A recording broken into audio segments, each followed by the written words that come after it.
तो welcome back. कैसे हैं आप सब लोग दोस्तों। नीट 2026 का एग्जाम जो है आपका हो चुका है और इस साल का एग्जाम जो है दोस्तों बहुत ही आसान लेवल का आया हुआ था। ठीक है, लास्ट ईयर कंपैरिजन अगर हम करें तो इस साल जो है 600 प्लस स्कोर करना काफी आसान रहा बच्चों के लिए, क्योंकि क्वेश्चंस काफी आसान आए हुए थे। जैसे कि इस वीडियो में हम देखने वाले हैं केमिस्ट्री के ऐसे क्वेश्चन जो बहुत ही आसान लेवल के थे। ऑलमोस्ट 25 से लेकर 30 क्वेश्चन ऐसे थे जो काफी आसान क्वेश्चन थे दोस्तों, उन्हीं का हम सोल्यूशन देखने वाले हैं। ठीक है, चलिए इस वीडियो में हम सिर्फ वही क्वेश्चन देखेंगे जो बहुत ही आसान थे, यानी कि जिसे कोई एवरेज बच्चा भी कर सकता है इजीली अगर उसने थोड़ा बहुत रिवीजन किया हो। तो चलिए देखते हैं हम वो क्वेश्चन सारे के सारे एक एक करके। तो सबसे पहले है मेरे पास यहाँ पे क्वेश्चन नंबर 47। ठीक है दोस्तों, ये D block D and F block chapter का क्लास 12 का आसान सा क्वेश्चन आया हुआ था। ठीक है, यहाँ पे हमको मैच करना है, match list 1 with list 2। List 1 को लिस्ट 2 से मैच करना हुआ है। यहाँ पे हमको क्या दे रखे हैं, ट्रांजिशन मेटल्स कंपाउंड कॉम्प्लेक्स। ठीक है, तो यहाँ पे हमें कुछ कॉम्प्लेक्स दे रखे हैं ट्रांजिशन मेटल के और यहाँ पे उनका कैटालिटिक रोल है। ठीक है, अगर आप एनसीईआरटी खोलेंगे डीएनएफ ब्लॉक चैप्टर, उसमें लास्ट पेज में जाएंगे, समरी से ऊपर देखेंगे तो वहाँ पे आपको इन सबका रोल दिख जाएगा। जैसे कि ए है हमारे पास V2O5। तो V2O5 कहाँ यूज होता है दोस्तों, ये होता है preparation of H2SO4 from SO2। ठीक है, यहाँ पे ये यूज होता है। ठीक है, तो ए का तो हमारा हो जाएगा थर्ड, ए का थर्ड हो जाएगा हमारा, हमने कर रखा है देखिए सॉल्व। ए का हो जाएगा थर्ड। फिर है Fe। Fe कहाँ यूज होता है दोस्तों, ये यूज होता है preparation of ammonia from N2H2 mixture, जिसको आप हेबर प्रोसेस भी बोलते हो। ठीक है, तो बी का हो जाएगा हमारा फर्स्ट, बी का हो जाएगा फर्स्ट। फिर है PDCl2। PDCl2 कहाँ यूज होता है दोस्तों, ये होता है oxidation of ethyne to ethanol. ठीक है, तो इसी का हो जाएगा फोर्थ, सी का फोर्थ। और डी है निकल कॉम्प्लेक्स, ये होता है पॉलीमराइजेशन ऑफ एल्काइंस, तो डी का हो जाएगा सेकंड। तो इसका जो दोस्तों राइट आंसर हो जाएगा ए का थर्ड, बी का वन, सी का फोर्थ, डी का सेकंड। ए का थर्ड, बी का वन, सी का फोर्थ, डी का सेकंड। मतलब जिस बच्चे ने एक बार भी वो पैरा देख लिया होगा एनसीईआरटी का, वो इस क्वेश्चन को इजीली सॉल्व कर सकता है। दोस्तों मैं आपको एक बार एनसीईआरटी पे दिखा देता हूँ, एनसीईआरटी में मैं आपको कंफर्म करा देता हूँ। चलिए देखिए एनसीईआरटी में, एक minute, let me open my NCERT. ठीक है, तो मेरे पास यहाँ है एनसीईआरटी और एनसीईआरटी में मैं आपको दिखाने वाला हूँ।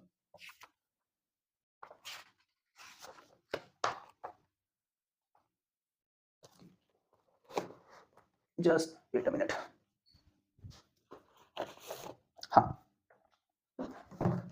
जो बच्चे क्लास 12th में हैं या 11th में हैं और प्रिपेयर कर रहे हैं 2027 या 28 के लिए, वो वीडियो जरूर देखें ताकि आपको आइडिया हो जाए कि नीट का एग्जाम जो है इजी आता है, आपको एनसीईआरटी ढंग से पढ़ने की जरूरत है। देखिए दोस्तों, ये रहा वो पैरा। ठीक है, ये है हमारी क्लास 12th की एनसीईआरटी चैप्टर डीएनएफ ब्लॉक, ये लास्ट पेज है। देखिए सबसे पहले देखिए V2O5 कैटलाइजेस the oxidation of SO2 in the manufacture of sulphuric acid. ठीक है, तो ये हो गया हमारा पहला, V2O5 जो है कैटलाइज करता है ऑक्सीडेशन ऑफ SO2।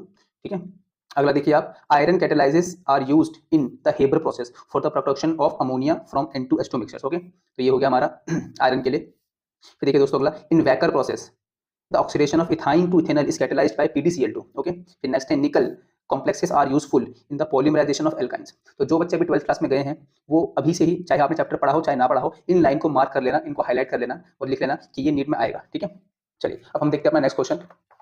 दोस्तों यहाँ से आपको क्लैरिटी होगी कि एनसीईआरटी से ही पेपर आता है, बाहर से पेपर नहीं आता है और पेपर इजी ही आएगा। चलिए अब हम देखते हैं नेक्स्ट क्वेश्चन जो काफी इजी लेवल का था, वो है हमारे पास सामने देखिए क्वेश्चन नंबर 49। क्वेश्चन नंबर 49 दोस्तों क्वांटम नंबर्स का क्वेश्चन है, चैप्टर स्ट्रक्चर ऑफ एटम से, काफी आसान क्वेश्चन था ये भी। ठीक है, यहाँ भी हमको मैच करना है लिस्ट 1 को लिस्ट 2 से। तो यहाँ पे हमको एन की वैल्यू दे रखी है, यहाँ पे हमको एल की एजिमुथल क्वांटम नंबर की वैल्यू दे रखी है, उसके कोरेस्पॉन्डिंग हमको यहाँ पे सबसेट दे रखी है। ठीक है, तो देखिए एन की वैल्यू है 2, एल की वैल्यू है 0। अब एल की वैल्यू 0, सॉरी एल की वैल्यू है 1, एल की वैल्यू 1 के लिए दोस्तों सबशेल होती है पी सबशेल, तो ये हो जाएगा 2 पी सबशेल। ओके, फिर यहाँ एन की वैल्यू 4, एल की वैल्यू 0, तो एल की वैल्यू 0 के लिए एस सबशेल होती है, तो 4s सबशेल हो जाएगी। फिर है एन की वैल्यू 5 और एल की वैल्यू 3, एल की वैल्यू 3 के लिए एफ सबशेल होती है। ठीक है, तो ये हो जाएगा 5f सबशेल आपकी। फिर एन की वैल्यू है 3 और एल की वैल्यू है 2, तो एल की वैल्यू 2 के लिए डी सबशेल होती है, 3d हो जाएगा। तो ए का हो जाएगा आपका 2p, 2p ये रहा दोस्तों सेकंड, सेकंड हो जाएगा, ए का सेकंड हो जाएगा। बी का हो जाएगा आपका 4s, ये रहा दोस्तों 4s। ठीक है, उसके बाद आपका सी का हो जाएगा 5f, ये रहा 5f फोर्थ ऑप्शन, और डी का हो जाएगा आपका 3d जो कि है फर्स्ट ऑप्शन। तो मेरा हो जाएगा ए का सेकंड, बी का थर्ड, सी का फोर्थ, डी का फर्स्ट। ये काफी आसान लेवल का स्कूल लेवल का क्वेश्चन है दोस्तों। ठीक है, आप अपनी एनसीईआरटी चेक करना, एनसीईआरटी में भी आपको पीछे ऐसे क्वेश्चन दिख जाएंगे। चलिए तो हमने दो क्वेश्चन देख लें जो काफी आसान लेवल के थे। अब देखते हैं अपना नेक्स्ट क्वेश्चन, ये भी काफी इजी क्वेश्चन था। क्वेश्चन नंबर देखो दोस्तों 51। क्वेश्चन है the correct statement with regard to secondary structure of DNA is. तो डीएनए का जो सेकेंडरी स्ट्रक्चर होता है उसके रिगार्डिंग हमको करेक्ट स्टेटमेंट बतानी है। ठीक है, चलिए देखिए ऑप्शन 1 देखिए दोस्तों, RNA possess a single strand helix. ठीक है, एंड कंटेन्स थाइमिन, तो ये यहाँ गलत हो गया दोस्तों, आरएनए में थाइमिन नहीं होता, यूरेसिल होता है। ठीक है, तो ये इनकरेक्ट स्टेटमेंट हो गई, हमको करेक्ट बतानी है। सेकंड देखिए, DNA possesses a double strand helix structure and contains thymine as one of the 4 bases. हाँ, ये एकदम करेक्ट स्टेटमेंट है। डीएनए का हमको पता है डबल हेलिक्स होता है, डबल स्ट्रैंड होता है, 2 स्ट्रैंड होते हैं। ठीक है, 2 पॉलीन्यूक्लियोटाइड चेन होती है और उसमें आपका एक थाइमिन मिलता है आपको। ठीक है, as a one base pair. ठीक है, तो ये एकदम करेक्ट स्टेटमेंट दोस्तों। और वैसे भी जो बच्चे बायोलॉजी वाले हैं वो बायोमोलिक्यूल्स चैप्टर पढ़ते हैं, तो बायोमोलिक्यूल्स में वो डीएनए का स्ट्रक्चर और आरएनए का स्ट्रक्चर पहले ही पढ़ लेते हैं, तो उनके लिए ऑलरेडी आसान क्वेश्चन था।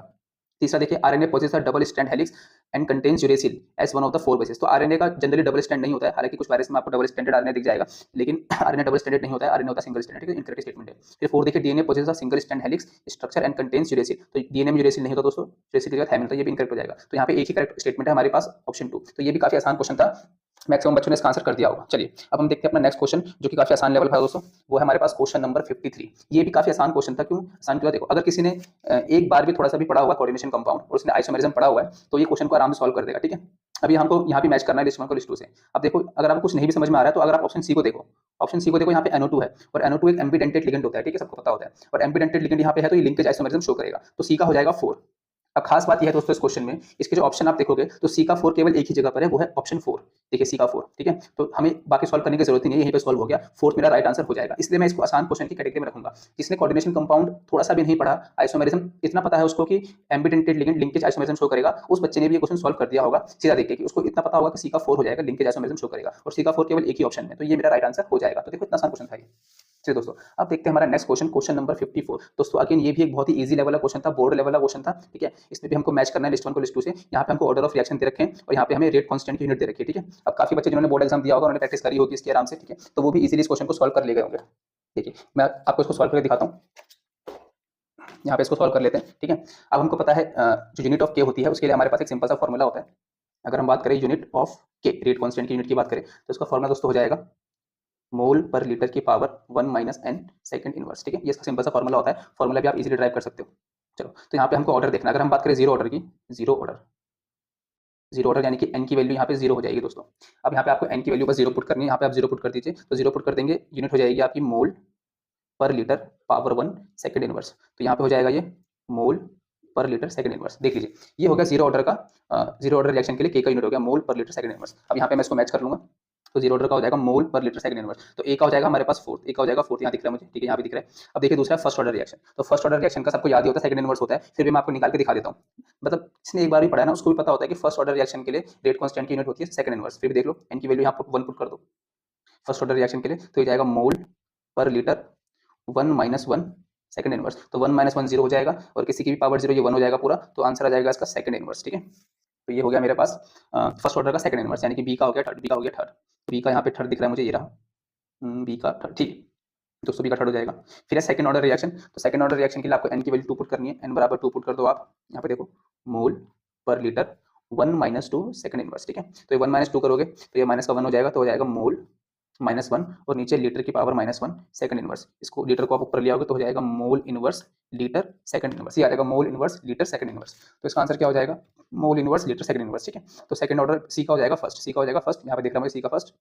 तो ए का हो गया हमारे पास फोर्थ, बी का हो गया हमारे पास थर्ड, बी का हो गया थर्ड, सी का हो गया फर्स्ट। अब डी का बचेगा लास्ट, सेकंड हो जाएगा उसका। ठीक है, निकाल भी सकते हो, लास्ट ए बचा तो उसका सेकंड ही होगा। तो मेरा राइट आंसर हो जाएगा यहाँ पे ए का फोर्थ,